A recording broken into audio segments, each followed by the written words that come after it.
Marty Roberts knows a thing or two about the plants of the Macedon Ranges, which lie about an hour northwest of Melbourne. As Bushland Manager for the area, he takes care of them all.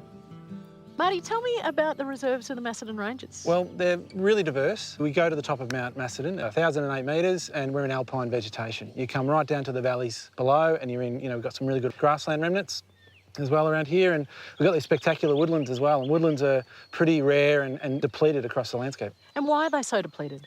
Well, generally they fall on more fertile ground, so they were the first to be grazed and the first to be cleared, and that's one of the main reasons why come into conflict with those other uses. Today we're at Bald Hill Reserve, which at 96 hectares is the biggest in the Shire, and it's one of the most precious. Marty, you reckon this is a particularly special spot? I think it is. Grassy woodlands have got this fantastic diversity on the ground. They've also usually got these amazing trees as well, but on the ground is where it happens. We've got sticky everlastings just starting to pop up here, and then they get thicker as you go down into the valley. Yep. We've got trichorhini. This little plant here, that's a lily. It looks like a bit like a grass. This really nice wiry display of yellow flowers that comes up, and they'll die back for the year. So this seasonality is constantly here, and the site is constantly changing. But today I'm interested in one family in particular, the native peas.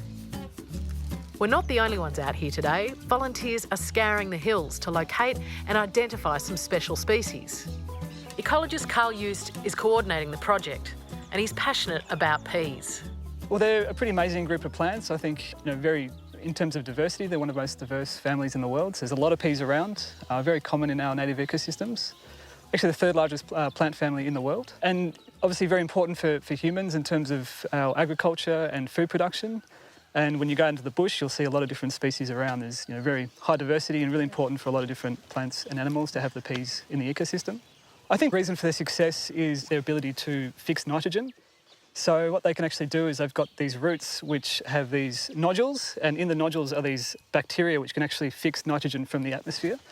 So most of our nitrogen in the earth is actually in the atmosphere, and these bacteria have the ability to pull that nitrogen from the atmosphere and fix it into a form that's able to be used by plants.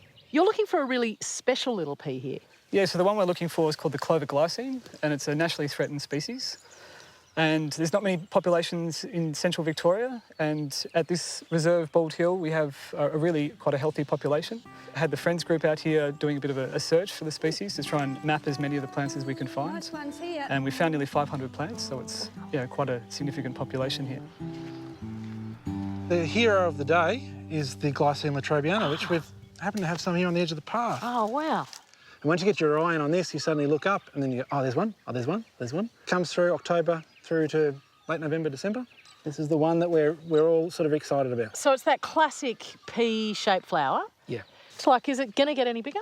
No, it won't get any bigger. This is as big as it gets. Where a lot of these small plants and natives in general have their impact is on the numbers. So it's the abundance that's really important. And that's because they don't have others to breed with, to swap pollen with, and also, I guess, to bring the pollinators in. If you're one little lonely plant that needs a pollinator, how are they going to find you? Exactly. So the fact that we've got such a good population here is really exciting. So you can see the other day that we came through here and mapped some plants when they were up, but since we've been up, there's been quite a lot.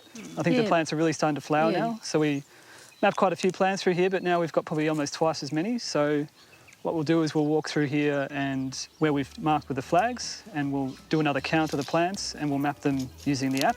So we just write down clover Glycine times 6. Carolyn is president of the Friends of Bald Hill Reserve, and she's also passionate about the place. The role of the Friends group, I guess, currently is to work in partnership with the Shire. I guess our vision is to preserve, protect the significant biodiversity in this area. And there's actually national and Victorian significant flora and fauna here. It was a member of the Friends who discovered the clover Glycine. It sure was, and that was right back in about 1996. And that was the turning point for the Shire not to sell the reserve because it was up for tender.